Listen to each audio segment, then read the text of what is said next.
Olá, que prazer encontrar você. E eu espero que esse prazer seja recíproco, porque nós vamos tratar de um assunto que é absolutamente relevante para o mundo. Vamos falar de Brasil, mas como o Brasil é importante para o mundo neste setor, o agronegócio. O Brasil, com o seu agronegócio, com o esforço dos seus empreendedores, seja da agricultura familiar, seja os grandes empresários rurais, alimenta aproximadamente 1 bilhão de pessoas no mundo. É o setor que mais exporta, que mais traz divisas, que mais gera emprego, que mais dá renda, dá imposto, faz o Brasil caminhar com passos largos em direção a um futuro que a gente sonha há muito tempo. O agronegócio é o tema deste Pode Tudo. Pode tudo. Pode tudo. Pode Tudo, que traz hoje, para minha satisfação, um dos nomes mais importantes da comunicação do agro no Brasil. É aqui de Goiás, Antônio Pereira, que por os amigos a gente chama sempre de Toninho. O Antônio Pereira, ele é jornalista. Durante 17 anos ele trabalhou na Embrapa. Logo que a Embrapa começou, trabalhou com Alisson Paulinelli, um nome maiúsculo na agricultura do Brasil, porque ele implantou os pilares daquilo que iria se tornar o que é hoje o agronegócio. E atualmente ele tem um programa que é dos mais assistidos no Brasil. Antônio Pereira, que prazer receber você aqui. Cassim, é uma honra muito grande. Para você que está nos acompanhando, o Cassim faz parte da minha vida basicamente desde quando eu vim para Goiânia, lá nos idos de 1970, né, Cassim? Foi mais ou menos por aí. Mais ou menos por aí. Nós começamos cedo na vida, né? Começamos cedo na vida. Então, se não me falha a memória, você é paulista também, eu de Catanduva, e você de Barretos. Né? E a gente veio se encontrar aqui em Goiás, em Goiânia, dentro dos veículos de comunicação. E o Cassim continua com o trabalho dele até hoje, e eu continuo com o meu também até hoje. Dentro da comunicação do agro, a gente vem fazendo um pouquinho a diferença aí, né, Cassim? Para essa figura simples, humilde que você está vendo aqui falar, ele apresenta todo dia a TV Agro, de segunda a sexta-feira, na TV Serra Dourada, aqui em Goiás, aqui em Goiânia, mas você pode acompanhar pelo YouTube. Ele tem um canal, o Agronegócio. Você pode acompanhar o programa que ele faz todos os dias. E além do boletim que ele manda por meio do WhatsApp, dos grupos de WhatsApp que ele tem. O Toninho, com essa humildade toda, ele foi escolhido em 2019 o melhor jornalista do agronegócio no Brasil, concorrendo com todos os veículos e todos os jornalistas desses veículos que cuidam do agronegócio. Agro de Dinheiro, o Globo Rural, né, JBS, que tem um canal do agronegócio. Quer dizer, o Toninho ganhou o primeiro lugar com uma votação extraordinária. Então, é uma figura aparentemente simples, humilde, mas ele é de uma importância na comunicação do agro muito relevante. Toninho, tem uma parte do governo que acha que o agro é ogro. Você já ouviu isso? A Marina Silva, ministra do Meio Ambiente, ela falou essa barbaridade. Ela chegou a dizer lá fora, na reunião que teve, acho que na Suécia, na Suíça, né?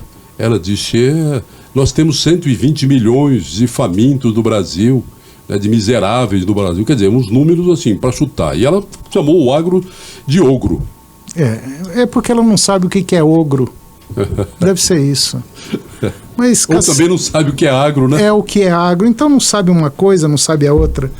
Na verdade, Cassim, eu fico às vezes admirado com o conhecimento de grupos de pessoas e de pessoas que fazem as leis que comandam o espetáculo nesse país. E isso me deixa muito chateado, porque o que a gente percebe é que, de maneira geral, os políticos governam para si mesmo e para os seus grupos. E aqui no Brasil, infelizmente, não se olha para o país. Não se olha para o país. E o que a gente vê são essas barbaridades.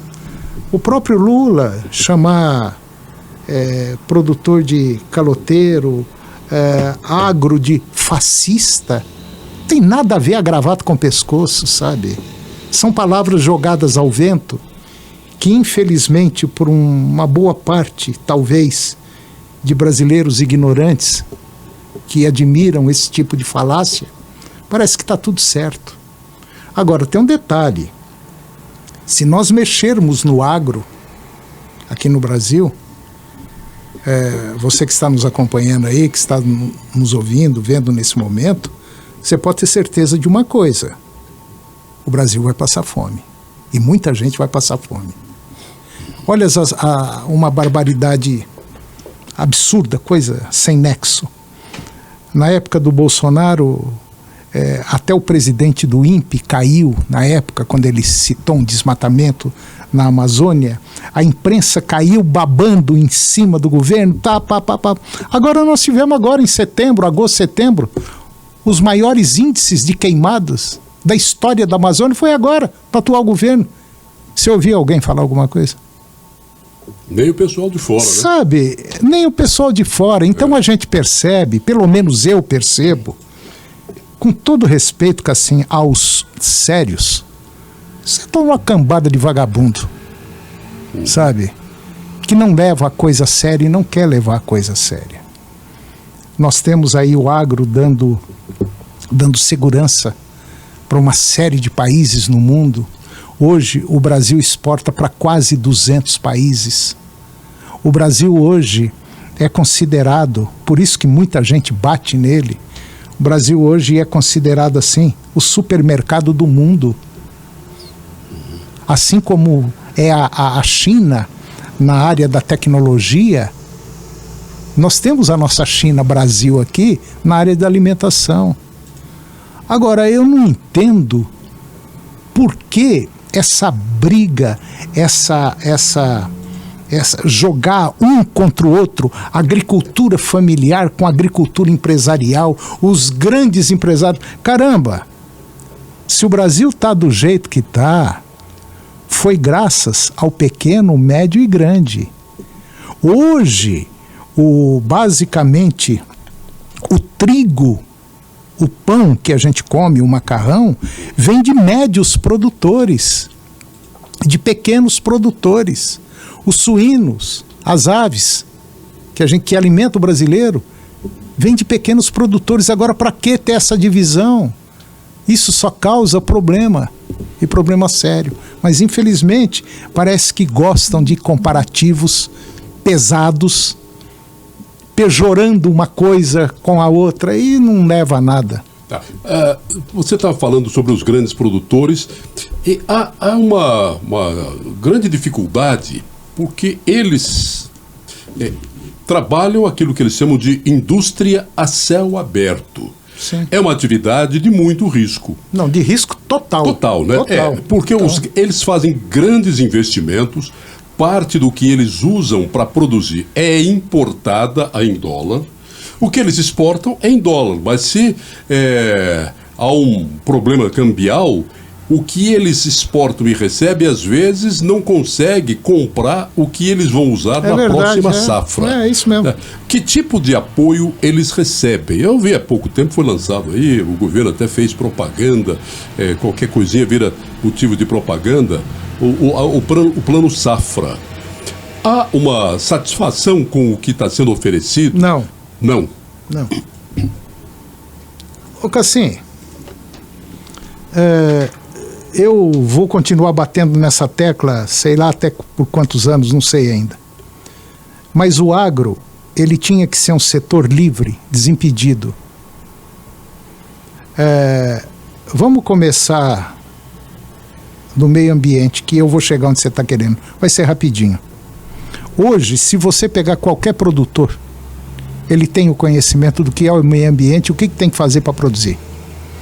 O nosso país hoje, nós temos ainda por volta de 100 a 120 milhões de hectares que já foram derrubados para trás, lá para trás, e que hoje é uma área totalmente degradada.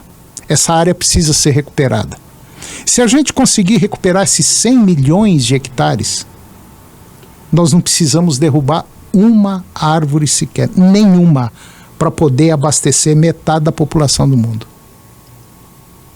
Metade da população do mundo. Nós temos essa consciência, todos nós sabemos o que deve e o que não deve ser feito. Foi feito muita porcaria no passado? Foi sim, foi feito. Nós não tínhamos noção, ninguém tinha ideia. Nós não tínhamos imagem de satélite. Nós não sabíamos que a coisa era finita. Ninguém sabia. A Revolução Industrial, olha o que levou a Revolução Industrial, em poucos anos, olha o que está virando o mundo. Agora, existe recuperação dentro do setor agropecuário? Sim, existe. Tem como recuperar? Tem como recuperar.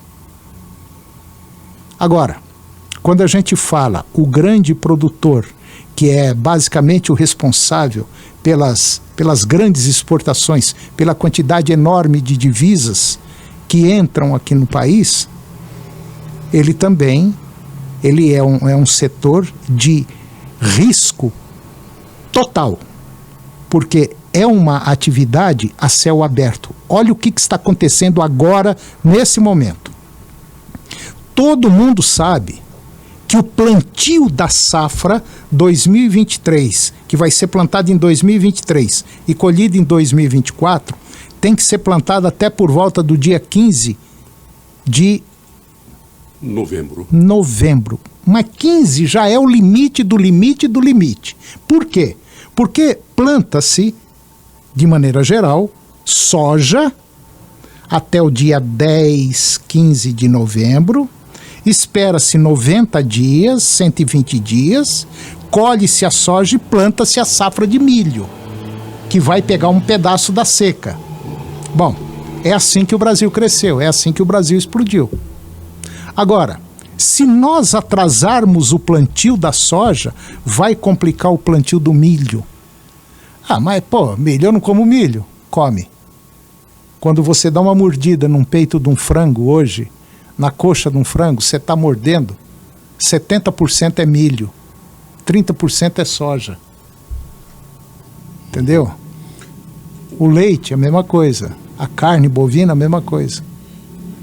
Então, o nosso agro depende de duas coisas fundamentais: dinheiro e condições climáticas. E você está dizendo isso, que tem que ir até esse limite do dia 15, que é o limite do limite do limite? É o limite do limite do limite. Tem que chover. O problema nosso aqui é a falta de chuva. Ou seja, se a terra não estiver úmida para receber a semente, acabou. Ela não consegue germinar. Não vai germinar. E a produtividade cai. Cassim, para você ter uma ideia, hoje eu entrevistei um técnico de uma multinacional. Ele estava lá em Sinop, no Mato Grosso. E eu entrevistei via internet, batemos um papo. Só para você ter uma noção, a temperatura do solo hoje, lá em Sinop, chegou a 62 graus. Como é que você põe uma semente no solo? Como é que joga uma semente? Então, quando cair as primeiras chuvas, tem que chover assim, uns 70, 80, 100 milímetros para poder esfriar o solo, para depois você jogar semente. Se não cozinha, mata tudo. E a população não entende isso. Por quê? Porque parece que o próprio governo, esse governo atual que está agora aqui, parece que ele fez um trabalho para jogar a população contra o agro. Parece que o agro é o monstro. E não é desse jeito. Mas esse agro, que é o agroindustrial, o agroempresarial, ele sofre isso daí? O pequeno e médio, sofre muito mais. A família sofre também. Mas sofre muito mais. Mais ainda, né? Porque o grande, ele vai buscar dinheiro fora. Ele tem condição. Ou seja, ele tem uma facilidade maior em conseguir, vamos dizer assim, a base financeira dele para continuar plantando. Já o médio pequeno não tem. Olha o que está acontecendo com o leite hoje, Cassim. Isso é um crime. A importação de leite barateou o preço, claro, o consumidor gosta e chega no supermercado, o litro de leite está muito diferente do que estava anteriormente, mas é porque esse leite não é que houve uma super safra, Não, porque não é está chegando disso. leite de fora, né? Ele está chegando leite de fora e, de maneira geral, R$1 mais barato do que o produzido aqui. Agora, se eu fosse um empresário, se eu tivesse um grande laticínio, é óbvio, eu não ia comprar o seu leite. Eu não ia pagar R$2,50 ou R$3 um litro do seu leite. Eu vou comprar um leite lá da Argentina por R$2. Por que estão fazendo isso então? Porque a Argentina tem subsídio. O leite na Argentina é subsidiado. O Brasil está tentando ajudar a Argentina também. Bom, você chegou onde eu queria chegar. É. E o próprio governo daqui, todo mundo sabe, já está liberando as próprias empresas daqui para comprar leite de lá. Aí vem o seu Lula e fala assim, eu vou baixar um decreto, vou proibir a importação. A turma, oh, que beleza, a partir de 2024. Grande, né? Até lá já passou a eleição, já resolveu já passou tudo, já passou a eleição e o nosso produtor daqui quebra. Ao longo da minha profissão, da minha vida, eu fiz muita matéria rural. Eu trabalhava na TV Anhanguera, tinha o Jornal do Campo, eu fiz muita matéria, aprendi muito, né? E depois aprendi muito com você lá na TV Serra Dourada. E eu vi épocas de crise, por exemplo, a carne caía muito, o produtor começava a matar de qualquer jeito. O preço do leite caía, ele matava a matriz, ele matava o gado leiteiro, quer dizer... 2 anos depois, a gente tinha uma baita de uma crise naquele setor, porque você não tinha como fazer leite se você não tivesse vaca. É verdade. Pode acontecer isso, ou seja, desestimular de tal forma o produtor rural, o leiteiro, que ele comece a vender o rebanho. Vamos falar do estado de Goiás ou você quer que fale do Brasil? Comecemos no nosso querido Goiás. Goiás deve ter perdido nesses últimos 2 anos... por volta aí de uns 20 a 22 mil produtores deixaram a atividade. Não precisa falar mais nada. O produto mais caro é aquele que não tem, né? O produto mais caro é aquele que não tem. Aí, o que vai acontecendo? Não, eu vou continuar na atividade leite, mesmo sendo uma atividade de grande risco, que a gente não sabe quanto que vai receber pelo litro de leite. E aí eu continuo, aí eu vou tentar um empréstimo, eu não dou conta de pagar o empréstimo, e vaca para produzir leite, o leite que a gente fala, ele entra pela boca, e a vaca de leite tem que comer um produto bom para poder produzir bastante leite, e isso custa caro. Hoje, agora, nesse momento, 1 litro de leite está na faixa de... O produtor aqui em Goiás deve estar recebendo aí na faixa de R$2,15 na média. R$2,15, R$2,18 mais ou menos. Para produzir esse litro de leite que ele vende a R$2,15, ele está gastando basicamente R$2. Então praticamente não tem lucro. Não, praticamente não. Eu conversei com um vizinho meu lá que é produtor de leite, ele falou, Antônio, esse mês nós conseguimos pagar as contas, mas não sobrou R$1. Então aqui em casa hoje ninguém pode ficar doente, porque se ficar não tem dinheiro para tratar. Essa realidade do meio rural, que fica distante da cidade, fica distante dessa briga aqui nos meios de comunicação, que um ou outro veículo fala sobre isso, mas não é a tônica dos veículos. Parece que a atividade rural, ela existe, vai existir e não tem problema. A gente vive muito de maquiagem, né, Cassim? Então, vai chegar um momento que o produtor pode desanimar, até porque a atividade leiteira é de médio e pequeno produtor, né? Você tem grandes laticínios, mas você não tem grandes produtores como você tem na agricultura. Se você pegar hoje o universo de produtores de leite, você encontra aí 40 mil produtores de leite pequenos e médios e encontra aí talvez uns 60, 80 grandes produtores. Não tem mais do que isso. Não tem mais. Então, a base é o médio e o pequeno produtor. A gente fala de leite, não é só aquele copo que você toma. Você Não. falou do milho, que ele entra numa porção de outras substâncias que fazem outros produtos, né? O milho, ele vira carne, ele vira leite, né? O leite, ele vira queijo, ele vira bolacha, ele vira biscoito, vira pão, vira rosca, quer dizer, então, ele também é um ingrediente de outros produtos. Quando ele encarece, ele pode encarecer uma gama enorme de produtos alimentícios. Assim, você pode até pensar que eu sou anti-governo. Eu não sou anti-PT, não sou a favor do PT, não sou PTB, não sou nada. Eu gosto da coisa certa, da coisa que realmente produza efeito, da coisa que se serve para mim tem que servir para você também. Não pode só servir para um lado. Olha que coisa interessante que a gente está vivendo hoje. Nós temos um setor aqui que é o setor produtor de hortifrutis. Você não tem ideia o tanto que esse pessoal sofre, os produtores de hortifrutis. Você não tem noção. Ele sabe plantar, ele sabe colher, ele pega a caminhonete dele, pega lá a sua alface, o repolho, a couve, põe dentro da caminhonete e vai vender na Ceasa. Ele não sabe por quanto que ele vai vender lá. Ele não sabe se compensa levar ou se não compensa. Ele só fica sabendo na hora. Porque o preço é dado pelo mercado que é formado na Ceasa. Na Ceasa. Só para você ter uma noção, uma caixa de chuchu agora, uma caixa de vagem agora, há uma semana atrás, estava custando R$250, R$230. Há uma semana atrás. Uma semana depois, a mesma caixa, 45. Aí você fala, pô, mas peraí, o que está acontecendo?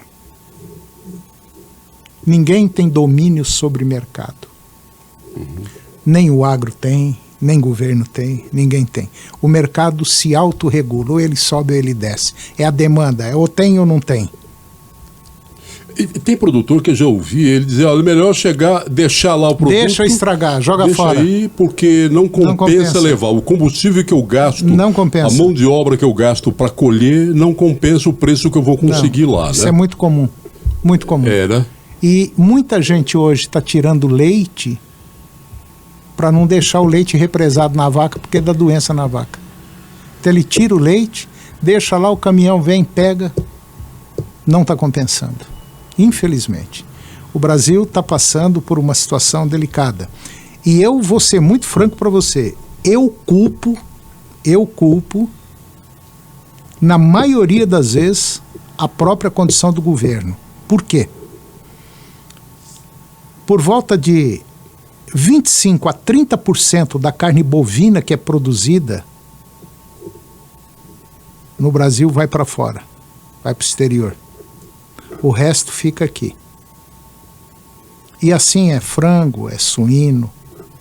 Se nós tivéssemos uma política voltada para o país, uma política econômica voltada para o trabalho aqui no país, para coisa séria, para investir aqui dentro em educação, em cultura, a nossa população ganharia mais.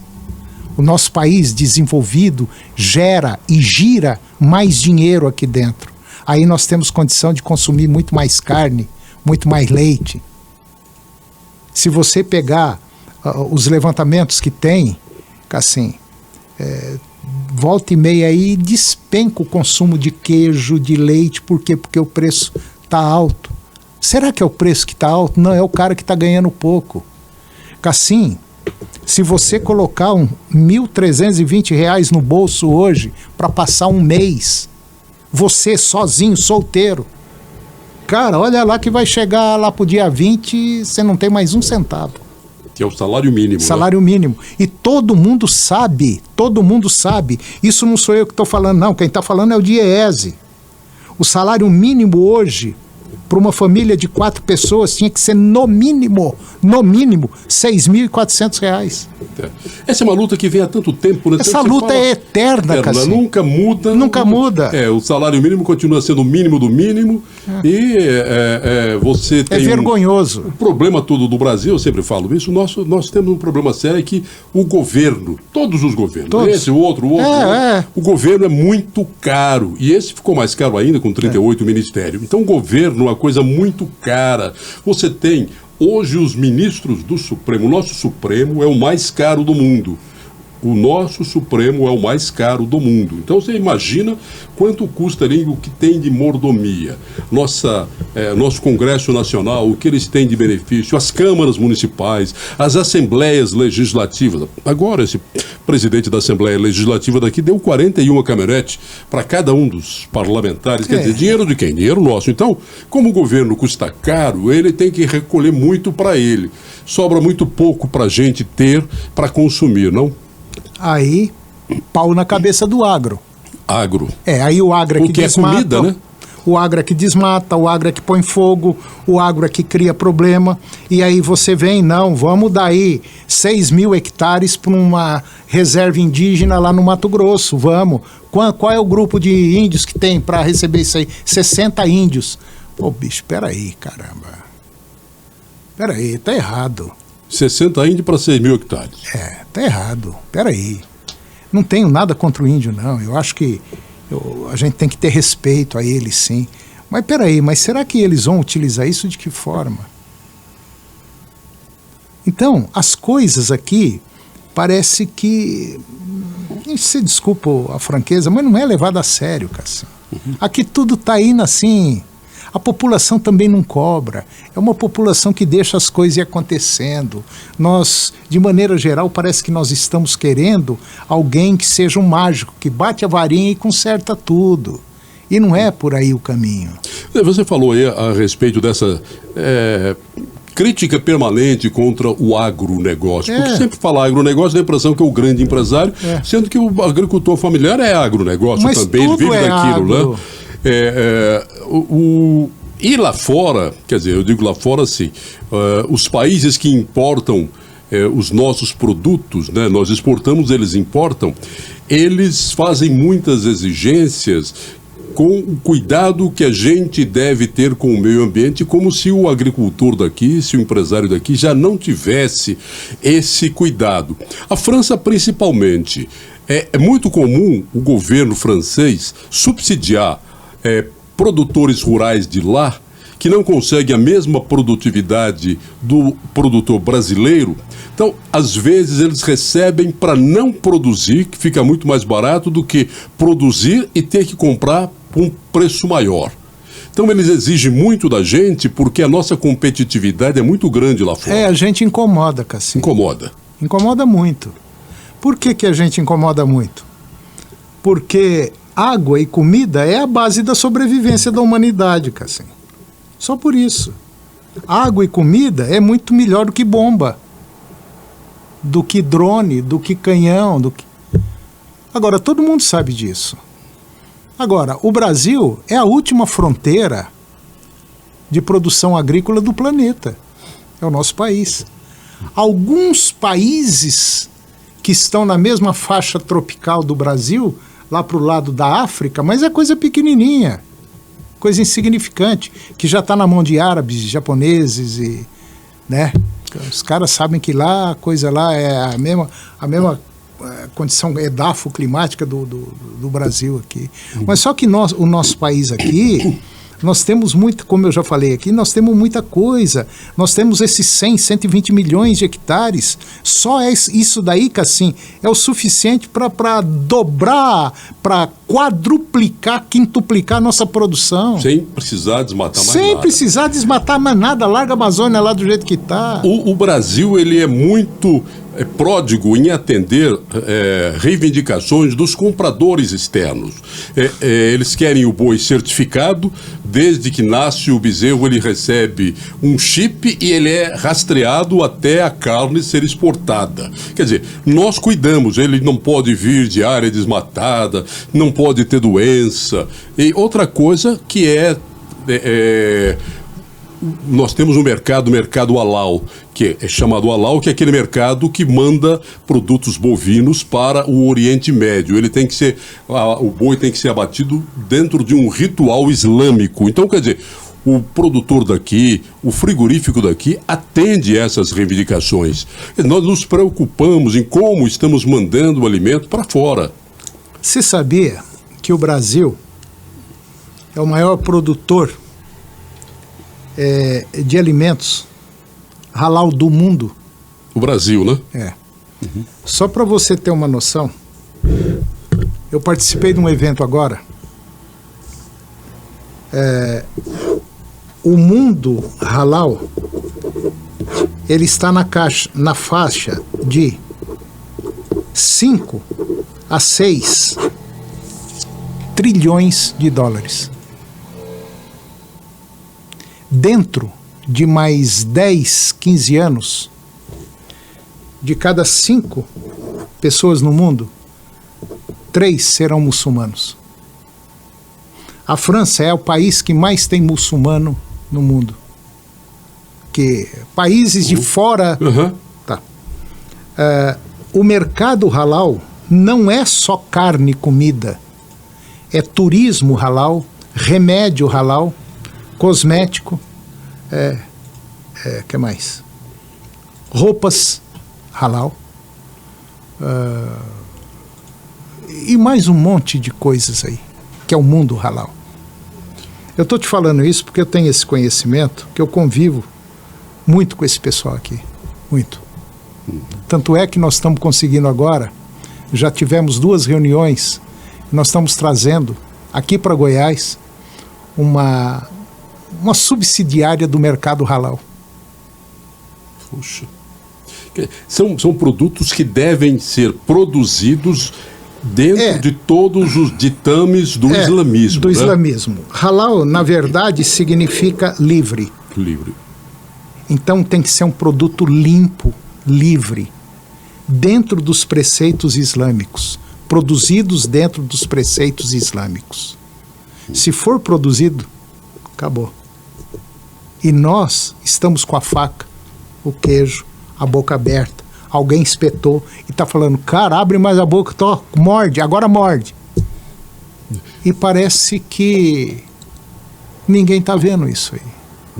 Parece que o próprio governo, que poderia criar condições para a gente crescer mais dentro desse mercado, infelizmente. O Brasil ele tem todas as condições de solo, clima, né? A área, território. Dizem até que quando Deus estava construindo o mundo, ele estava lá fazendo a distribuição das coisas pelo mundo. Ele, aqui, vai, terremoto, bota lá, vulcão, bota ali, terremoto, bota no Japão, não, essa terra boa, não, bota ali, vai ser o Brasil. Aí o São Pedro ao lado dele falou assim, mas senhor, você está botando tudo que é coisa boa aqui no Brasil, botando tudo quanto é problemas nos outros pedaços do mundo. E ele falou, mas você vai ver o povo que eu vou colocar lá. Né? Esse que é o detalhe. Então, a gente tem condição de fazer muito. E tem tecnologia. Eu falei no começo do programa, ao te apresentar, sobre a Embrapa, que foi o maior passo que o agronegócio pôde dar em termos de ciência da agropecuária. Maior passo, porque com a Embrapa, que foi criada no governo Médici, Emílio Médici, a Embrapa começou a criar centros de pesquisas no Brasil inteiro. Em Goiás aqui perto de Goiânia, tem um centro de pesquisa arroz e feijão. Que hoje já não é mais arroz e feijão, né? Hoje tem arroz, feijão, soja, milho, boi, leite. É aqui tudo, né? Tá tudo aqui. Mas eu digo, em alguma região do Brasil foi sendo especificada. Você tem centro de pesquisa de cabra, centro de pesquisa de leite, centro de pesquisa de hortaliças. De acordo com a região. Com a região foi criando centro de pesquisa com grandes pesquisadores, PhDs, doutores que conseguem desenvolver tecnologia que são levadas depois para os produtores, né? Então, um trabalho de disseminação dessa tecnologia era feito pela Emater. Tem ainda? Funciona da forma que deveria, da forma como foi planejada, Toninho? Caramba, Cassim, você está me apertando. Você não pode se apertar porque você fez uma cirurgia no ombro. E isso é muito perigoso. Você está essa tipóia aí porque você não pode ser apertado. A Embrapa ela foi criada em âmbito nacional. Cada estado, cada região do país tinha uma unidade descentralizada de pesquisa. No Nordeste, sabia-se que lá chovia pouco, mas a turma tinha muita cabra, lá produzia muito algodão. Então vamos abrir um centro de pesquisa de caprinocultura e algodão. Lá no Sul, o Sul produz muito trigo. Vamos montar um centro de trigo lá no Rio Grande do Sul. E assim foi. Aí o Centro-Oeste, em Goiás, é bom para plantar arroz, feijão. Vamos montar um centro. A soja não tinha nem explodido ainda, né? Não, soja nova. Bom, aí tinha a Embrapa em nível nacional.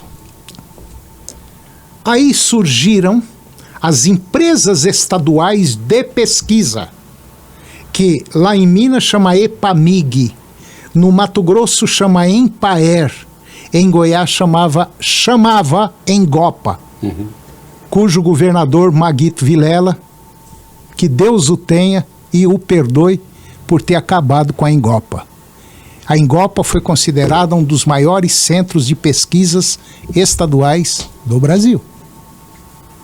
O feijão carioquinha, que a maioria dos brasileiros adora, saiu daqui da Engopa, junto com a Embrapa. E conseguiram acabar com a Engopa. Aí ficou a Emater jogada às moscas durante dezenas de anos aqui em Goiás. Qual que era a função da Emater?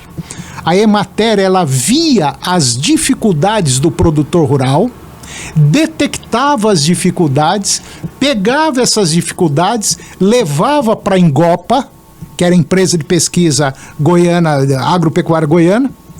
A Engopa analisava aquilo tudo, juntava com a Embrapa e desenvolvia uma pesquisa cuja Emater detectou que os produtores estavam com aqueles problemas. A Emater era de extensão rural, ou seja, de levar a tecnologia para o produtor. De levar a tecnologia e ver o que está faltando, o que está precisando. Essa era a função da Emater. A Emater, infelizmente em Goiás, teve um atraso de vida de mais de 40 anos. Agora no governo atual, governo Caiado, é que a Emater tomou fôlego. Tomou um fôlego, botou o nariz para fora, botou o pescocinho para fora, sabe? Tem muita coisa boa para fazer, mas infelizmente falta ainda gente para trabalhar ali. Fazer uma revolução dentro da Emater, uma renovação dentro da Emater, porque condições para fazer tem. Goiás hoje poderia ser um excelente polo produtivo de frutas tropicais, que na época do governo Ari Valadão, ele criou lá no... Como é que Alto Paraíso. Alto Paraíso. Projeto Alto Paraíso, que era de frutas nobres. Eu fui lá algumas vezes, verifiquei aquele projeto, que acabou depois do governo Íris, né? Aliás, nem chegou. Acabou com tudo. Então, o que eu observo aqui no Brasil é a volta política de novo. Parece que tudo aquilo que eu fiz já não serve mais. Vem outro, desmancha tudo, ou não dão continuidade num processo que deveria dar. Então é assim que funciona, que eu vejo que funcionam as coisas de uma forma totalmente errada, onde falta uma política direcionada para esse setor. Ora, se nós temos um agro, é o setor que mais gera dinheiro, é o esteio da economia nacional, é um dos setores que mais emprego gera. É um setor de segurança máxima porque produz alimentos. Caramba, o que está faltando? Está faltando o quê? A gente está falando da Embrapa, da pesquisa. Quando um celular novo é lançado, ele vem com uma tecnologia nova, a gente admira.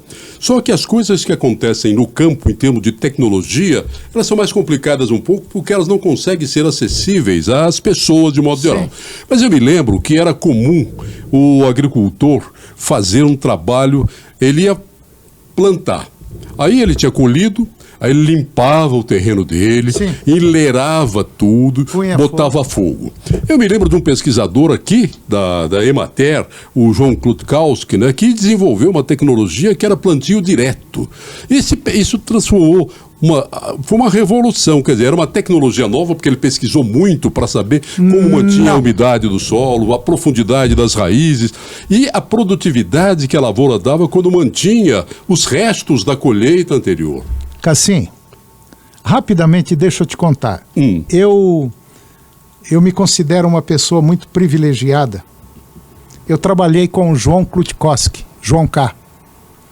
Um dia lá em Embrapa, o João falou assim: Baixinho, pega o equipamento e vamos ali no Varjão. Vamos dar uma chegada ali, vamos ver com todo respeito a quem está nos acompanhando. Todo respeito mesmo. Vamos ver uma merda que deu lá. Falei, o que foi que houve? Ah, não sei o que foi que houve não, tô puto, vamos embora. Pega aí o que você tem, vamos lá. Montamos no carro e fomos embora. Aí chegamos na fazenda, a cerca de arame farpado. Ele debruçou em cima de um esticador, de uma estaca da cerca. Eu fiquei olhando assim. Falei, João, que raio que é estranho? O que é isso aqui? Isso aqui é arroz ou capim? Ele falou assim, desculpe mais uma vez, mas tudo que eu estou falando é real. Ele falou, isso aqui é uma bosta. Falei, o que foi, João? Me explica, eu não tô... Aí eu comecei a ficar meio, né? Ele falou assim, olha aqui. O homem dessa fazenda tinha um pasto aqui. Isso aqui era pasto. E nós estamos com uma pesquisa para melhoramento de arroz, para produzir um arroz de sequeiro agulhinha, como se fosse um arroz irrigado, com o mesmo padrão de qualidade. Aí o fazendeiro cedeu essa área para nós gradeamos, botamos veneno, matamos o pasto, e plantamos arroz. Olha o que virou isso aqui. O capim veio junto com arroz, que coisa mais linda do mundo. Tinha quase 1,5 metro de altura entre pasto, braquiarão misturado com capim, com arroz. Ele falou, aí, ó o que é pesquisa, perdemos tudo. Eu falei, João, será que perdeu? Ah, já que é pesquisa, tem que ir fundo, não tem, João? Tem. Então vamos documentar isso aqui tudo, vamos tirar as fotos, mostrando o capim, porque você já não sabia o que era capim e o que era arroz. E colhe. Aí no dia da colheita a gente vem. Ele falou, não tem outra saída. E foram lá e colheram o arroz. Um exemplo, era para dar, 10 sacas por hectare de arroz. Deu quase 30. Um mês e meio depois que colheu o arroz, o capim veio a coisa mais linda do mundo. Aonde colocava uma vaca, você colocava 3, 4 vacas na mesma área. Uhum. Foi descoberto o sistema Barreirão. Aí começa a tecnologia entrar, o estudo entrar, e um falou assim, escuta, e como é que nós vamos fazer o próximo plantio? Não, o próximo plantio nós vamos plantar milho aqui em cima. Mas como vai plantar milho com capim? Não, nós vamos matar o capim. Mas vai matar o capim como? Com herbicida. E nós vamos plantar em cima do capim morto. Não, mas não vai dar certo. Mas vamos plantar. Plantaram. Surgiu o plantio direto. Que está aí até hoje, essa tecnologia de preservação, de melhoria do solo, de incorporação de nutrientes. A tecnologia, ela levou na área da pecuária, da agropecuária, perdão, a coisas que, na minha infância, por exemplo, óleo para fazer comida era só de amendoim ou algodão. Só. Eu lembro que minha mãe esperava um caminhão que vinha com um tambor para vender a granel, você levava a garrafa lá. Então, depois, hoje você não acha óleo de amendoim, você não acha óleo de algodão. Você acha de girassol, você acha de outras coisas, mas o básico é o óleo de soja, porque ela predomina hoje pela abundância na produção, pela produtividade, pela produção que ampliou a área, né? Cassim, se você olhar aqui dentro dessa sala que nós estamos hoje, nós temos soja no teto, nós temos soja no verniz dessa mesa aqui,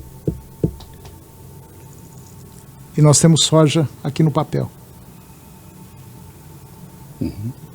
A soja hoje, saiu um estudo recente agora, em torno de 48% a 50% do alimento que tem no planeta tem soja dentro. Se você pegar um carro hoje, a pintura de um carro tem um derivado da soja ali. Se você pegar remédios, por exemplo, tem soja ali dentro. Então a soja hoje, pelo menos na China, ela é considerada o grão de ouro. Na China ela é considerada o grão de ouro. E ela caiu de paraquedas aqui no Brasil sem querer. Sem querer surgiu a soja. Em Santa Rosa, no Rio Grande do Sul, em 1960. Começou assim, então? Começou assim. Vamos plantar soja aqui? Vamos? Plantou, então vai, até quando alguém chamado Alisson Paulinelli resolveu abrir a Embrapa, criar a Embrapa e falar assim, nós temos que subir para o Centro-Oeste. Aí entrou um maluco chamado Juscelino Kubitschek e falou, o Brasil tem que se desenvolver do centro para frente, vamos criar Brasília. E foi assim, Cassim, que nós chegamos onde estamos hoje, talvez no maior celeiro de produção de alimento do planeta, que é chamado Brasil. Outra tecnologia que chama muita atenção, que ela começa a se propagar, é mais difícil de propagar, mas parece que vai ser o futuro, que é plantio consorciado de floresta, pecuária e grãos. É o programa ABC. ABC. É a integração lavoura, pecuária e floresta. Hoje ela está dividida em integração lavoura-pecuária, integração lavoura-pecuária-floresta. Se você quiser plantar eucalipto, pinos, depende da área onde você estiver. Que imagem bonita que fica. Mas essa tecnologia aí, aonde está esse boi comendo aí, provavelmente isso aí já foi soja com capim ou milho com capim. Então o que está se usando demais nisso aí? É você ter aí 2, 3, 4 fileiras de eucalipto ou pinos. Aí você tem um intervalo para você andar com a máquina, com a plantadeira. Aí você planta mais outra carreira de eucalipto.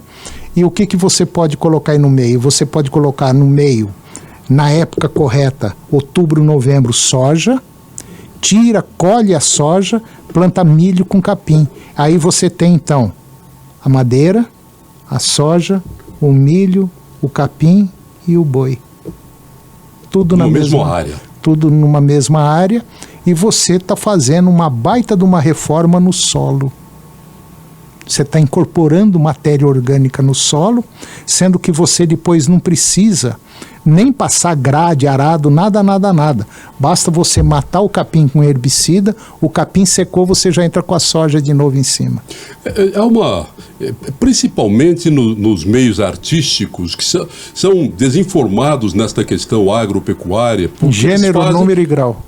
Em gênero, número e grau. Então eles falam umas bobagens que a gente, que teve algum contato com esse meio, fica assustado. E eles fazem participações, vídeos, falam umas coisas assim absurdas. A lavoura, a lavoura de qualquer espécie, ela está sequestrando carbono também. Porque ela está produzindo matéria viva que necessita do carbono para crescer. Então ela presta um serviço ambiental também. Cassim, quando a gente não tem conhecimento e a gente fala para um grupo de pessoas que também não tem conhecimento nenhum, tudo vale, não vale? Tudo é bonito, não é? Agora, eu vou ser muito franco para você, eu não discuto com pessoas, dependendo do nível, eu não converso, porque não vale a pena. O pior cego é aquele que não quer enxergar. Qualquer árvore que você vê na rua, qualquer árvore, dentro dela está cheio de carbono. Ela pega, passa pelas folhas e vai para o caule. Então tem plantas, árvores, que são mais duras do que a outra. Aquelas mais duras é que conseguem armazenar mais carbono. O carbono só vai sair dela o dia que ela morrer. Então hoje, a importância de uma árvore é tão grande que é assim algo assustador. É a mesma coisa quando você fala de cana. A cana destrói o meio ambiente? Destrói, sim. Destrói. Porque onde ela entra, arrebenta tudo. Você sabe, você já viu plantação de cana, como é que é. E antigamente você colocava fogo na cana, era muito pior. Era pior. Quer dizer, hoje já está provado, comprovado, aprovado e tudo, que a cana é uma mega sequestradora de carbono. Ela tira o carbono do solo, do ar, leva para o caule dela. Você vai ali, corta a cana, processa aquilo ali, vira etanol. Esse etanol polui muito menos do que o petróleo, mas muito menos. E o que sobra da cana ainda, que é o bagaço, você pode fazer duas coisas. Tirar mais uma dose de etanol dali e o bagaço servir como geração de energia. E a cinza do bagaço está sendo utilizada na construção civil. Eu já vi uma utilização do bagaço de uma usina consorciada com confinamento. Com confinamento. Otávio Lage, o ex-governador do Goiás, que começou essa experiência, ele fazia uma eletrólise do bagaço para poder quebrar a molécula, né, de celulose para dar para o gado, que era um outro alimento, um volumoso muito importante para o gado. Quer dizer, olha quanta coisa a cana possibilitava, além de gerar açúcar, gerar energia, gerava carne também. Gerava carne e o próprio esterco do boi, que está dentro de um confinamento, de alta concentração rica em elementos químicos para servir para adubação de uma outra área que você vai utilizar para agricultura. Então, dentro do agro, você não perde nada. Você não perde nem o berro do boi. Uhum. A gente dizia isso, que o berro do boi se usava, se gravava, botar no programa sertanejo, né? É verdade. Então, Cassim, eu vejo o seguinte: a maioria das pessoas fala do agro sem conhecimento. Sem conhecimento nenhum. Zero. Seria interessante, e até eu já propus isso algumas vezes, que a gente tivesse nas escolas primárias e secundárias uma área voltada para o agro, mostrando o que é o agro, para que serve o agro, como é que o agro funciona. Entendeu? Mas aí vem os entendidos em educação e acho que isso não é importante. Você está falando uma coisa importante, você começar a criar consciência da importância dessa atividade primária que é fundamental para o mundo, que é alimento.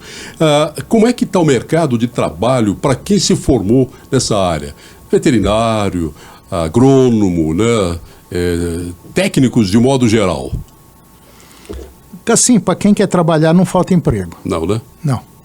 Principalmente dentro do agro. O agro hoje...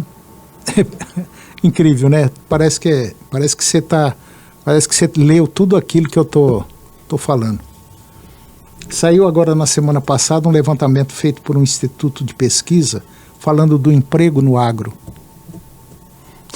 Você não acredita. Até eu li a pesquisa e falei, não, esses caras aqui estão inventando. Mas aí você para com calma, vai ver. Não está inventando não, Cassim. O agro está precisando de muita gente para trabalhar. Gente com conhecimento. Sabe por quê? Porque antigamente o pai virava para o filho e falava assim: ô cara, se você não estudar, eu vou levar você para a roça, viu? Você vai para a roça. Hoje o pai fala assim: não estuda não para você ver, você não vai para a roça não. Hoje você precisa de gente formada lá, né? Entendeu, Cassim? Você precisa de realmente gente que conheça. É gente que entende de drone, que entende de TI, é o administrador de empresa. Cassim, é uma gama de profissionais, coisa assim fora do comum. E o pior de tudo é que a gente não está encontrando. Uma colheitadeira de cana, que hoje não precisa botar fogo, né, graças a Deus, uma colheitadeira daquela, na verdade, é um computador sobre rodas, né? Não, na verdade não. É um computador sobre rodas. Tem um joystick todo. É interessante aquilo ali. Valeria a pena você dar uma volta um dia naquela lá para você ver o tanto que é coisa. Você fala, eu não acredito que eu estou andando num trem dele. Eu só não faço porque era muito caro. Você não poderia comprar uma para dar uma passeada aí. E outra coisa, nós estamos tendo muita tecnologia embarcada hoje nesses tratores, nessas colheitadeiras que tem aí no mercado hoje. É coisa fantástica.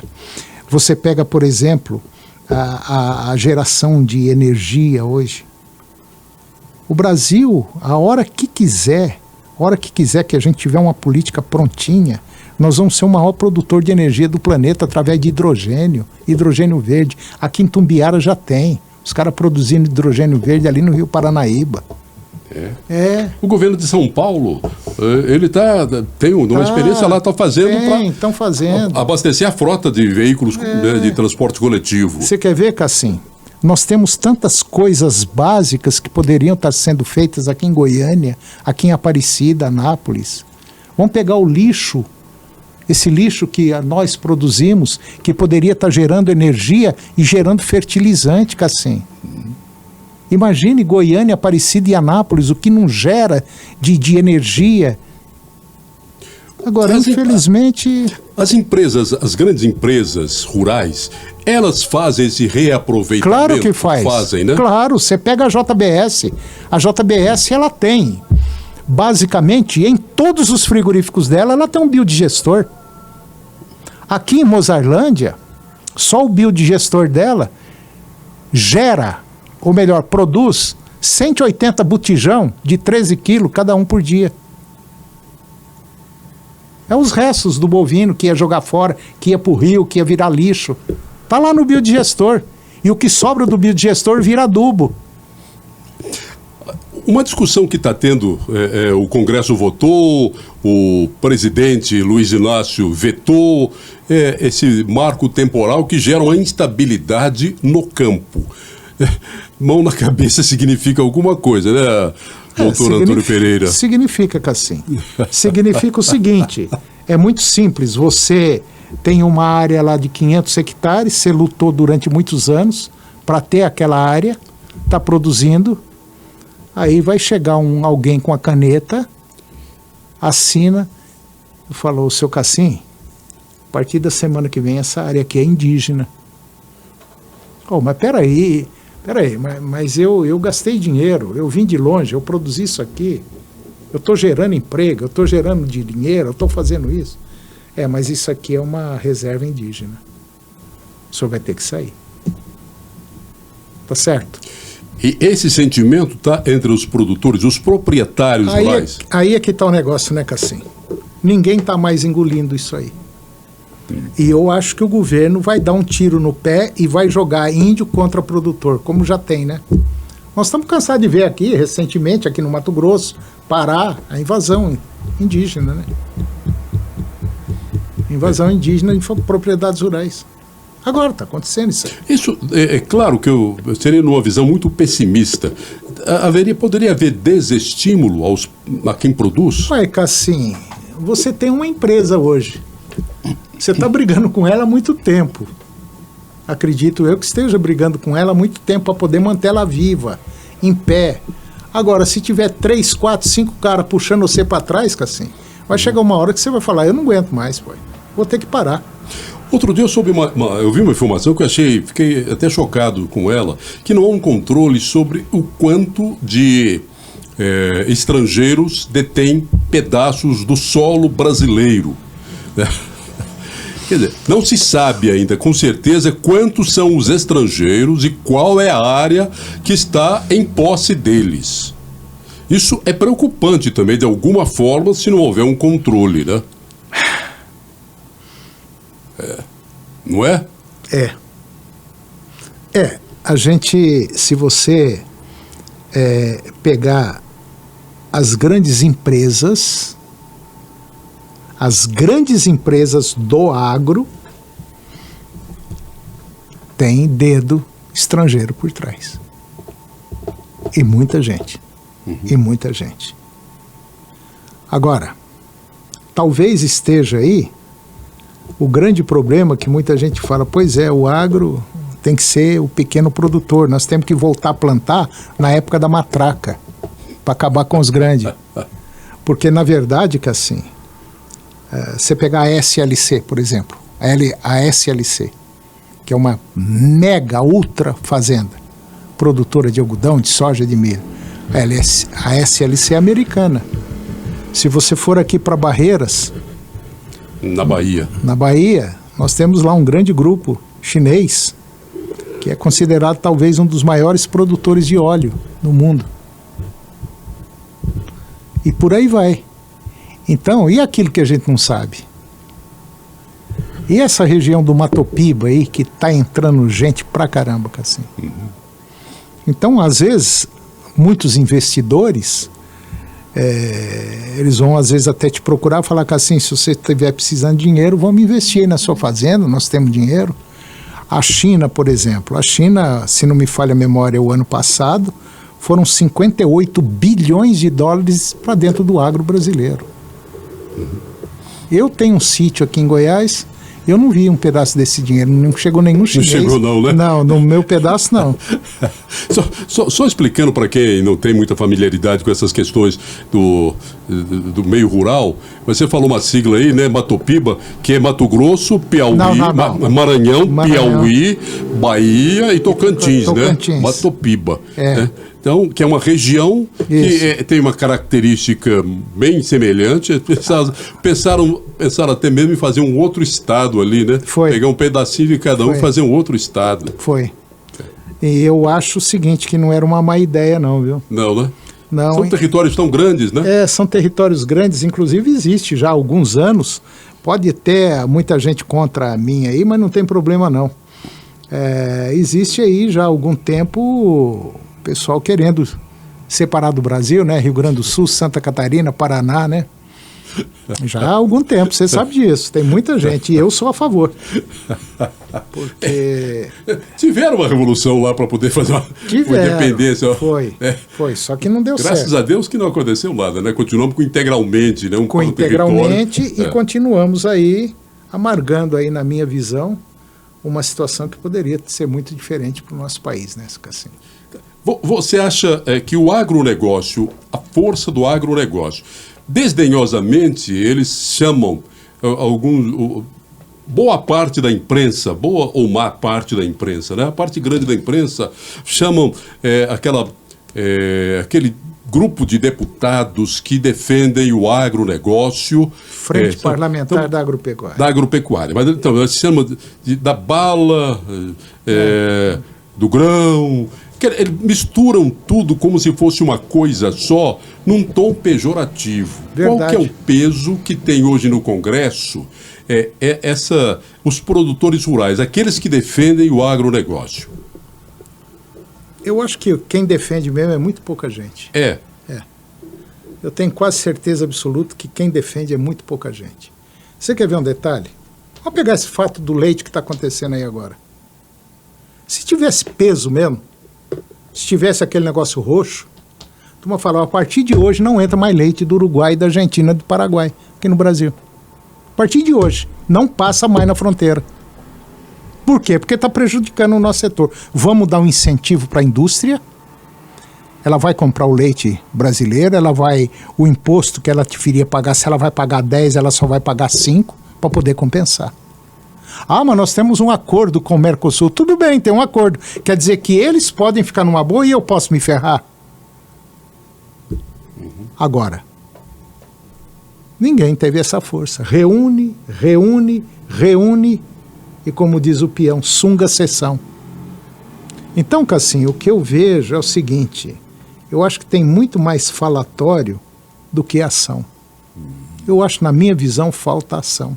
A gente brincava, falar assim, que a galinha botava um ovo, fazia um escândalo, né? Eu já fiz reportagem com desova de tartaruga, elas botam 100, 150 ovos, ninguém fica nem sabendo. Sai quietinhas, né? Deixa até os ovos lá para serem chocados pela natureza, enterrados na areia, os tracajazinhos, as tartaruguinhas saem e vai para o rio. Quer dizer, a gente fala que talvez o agronegócio não estaria nesse ponto, ou seja, eles são tecnológicos, são produtivos, são trabalhadores, gastam muito, importam muito, mas também falam um pouco de si para convencer a sociedade da importância que eles têm? Eu acho que não fala quase nada, sabe? Quase nada, né? Ou nada. O que a gente faz é reclamar muito. E a gente quer que o outro faça em nosso lugar. Só que o outro, às vezes, nunca colocou o pé em cima de uma merda de uma vaca. Entendeu? Então, Cassim, é muito fácil para uma pessoa comentar um determinado fato do que ele simplesmente pegar aquele fato que está acontecendo e falar, não, eu vou peitar isso aqui.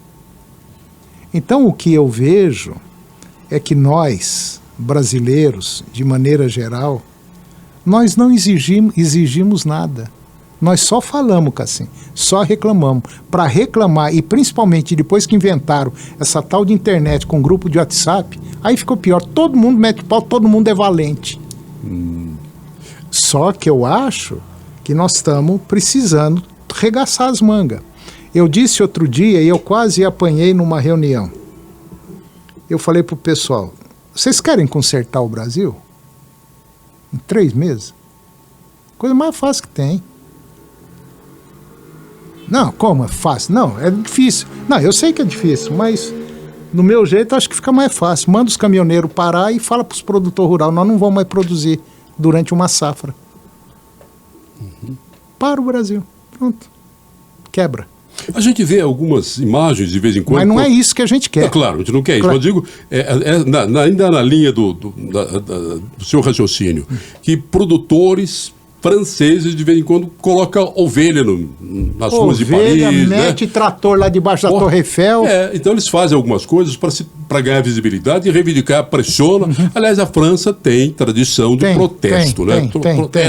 Protesto. Mas eles fazem isso, eles levam o rebanho, botam numa rua lá, atrapalha tudo e ganha um destaque mundial. Né? Pois é. E nós não ganhamos destaque nem municipal.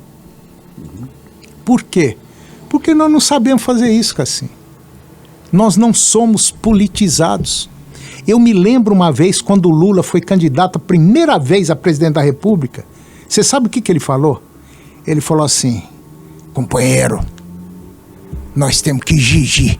Se a gente exigir, a turma caga de medo e faz. É o que falta para vocês, né?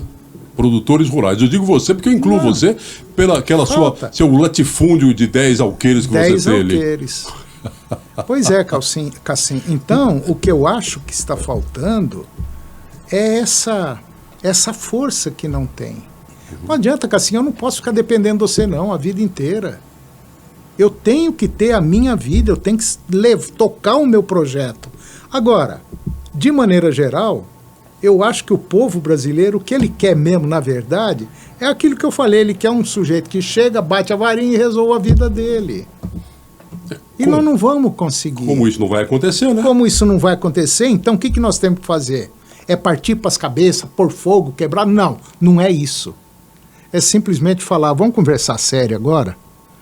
Nós estamos precisando disso aqui, esse leite não pode mais entrar aqui no Brasil, não vai entrar a partir da próxima semana. Quem comprou, comprou. Quem não comprou, não vai comprar mais. Nós vamos exigir que vai parar isso aqui. Porque se não parar, nós vamos parar de produzir. Para de produzir. Eu vou quebrar, mas vocês também vão quebrar. Sabe? Agora, eu já participei de tanto movimento. A hora que o negócio tá falando, agora vai, aí tem 2, 3 que fura, aí o outro fura também, fica todo mundo com medo e toca a vida e continua do mesmo jeito. E o governo, como sabe disso...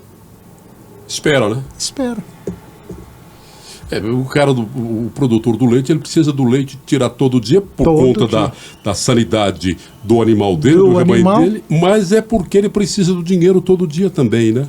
É uma roda, né? Ele vende, recebe, vende. Quer dizer, ele faz aquilo girar, pelo menos fica vivo. Então ele precisa. Então, às vezes, parar para ele é difícil. É difícil. Se ele tiver um olhar de alguém que entenda a dificuldade dele. Cassim, você tocou num ponto agora há pouco aí. A despesa que o governo federal tem para manter o Brasil em pé. É loucura. Eu acho que com 1/3 do que o Brasil gasta, a gente manteria esse país em pé. Não precisava dessa cambada toda que está aí, rachando de ganhar dinheiro e não fazendo nada, Cassim. Sabe? E nós pagamos a farra. E é caro. Antônio Pereira, meu amigo Toninho, a gente conversaria aqui durante mais uns 4 dias, porque assunto e conhecimento de sobra você tem. Curiosidade e ignorância eu também tenho de sobra. Então, eu quero agradecer imensamente. Você veio com o braço operado para conversar com a gente aqui no Pode Tudo sobre agronegócio, a importância para o mundo do agronegócio brasileiro. Obrigado, Cassim. Eu fico feliz Espero ter contribuído com alguma coisa aí. A sua indignação, o seu conhecimento, deve ter servido para alguma coisa, sim. Deve ter servido, Cassim. Espero que tenha servido. Tá. E vou falar uma coisa aqui que eu sempre gosto de falar. Seria interessante que todo brasileiro, Cassim, deixasse o sangue verde e amarelo correr nas veias. E não vermelho. Uhum. Muito obrigado, Cassim. Uma boa noite. Muito obrigado mesmo. Se precisar de alguma outra informação, eu estou em pé e a ordem. Voltaremos a conversar muitas outras vezes, com certeza. Antônio Pereira, que é o apresentador, diretor, editor, proprietário da TV Agro. É um programa que todos os dias, de segunda a sexta-feira, está na TV Serra Dourada, o SBT, está no YouTube também. E ele tem também o agronegócio, que tem o site dele, para buscar informações. Todo dia ele manda um boletim. Eu já estou quase virando produtor rural, porque eu recebo, leio e vou acompanhando as oscilações dos preços dos produtos agropecuários. Ele foi considerado o melhor jornalista do agronegócio numa premiação nacional em 2019 e continua sendo o melhor hoje. É daqui, é de São Paulo, mas já tem carteira assinada aqui como goiano pé rachado. Foi um prazer enorme, Toninho. Muito obrigado. Eu que agradeço, Cassim. Muito obrigado. E para você que acompanhou, saiba da minha satisfação em ter você comigo. Espero que isso seja recíproco. Eu quero te encontrar no nosso próximo episódio do Pode Tudo e eu peço encarecidamente que você se inscreva no canal. A inscrição sua ajuda a conseguir apoio e com o apoio a gente pode produzir conteúdo, porque essa é a nossa alegria, a nossa missão. Até o nosso próximo encontro. Que Deus te abençoe. Pode tudo. Pode tudo.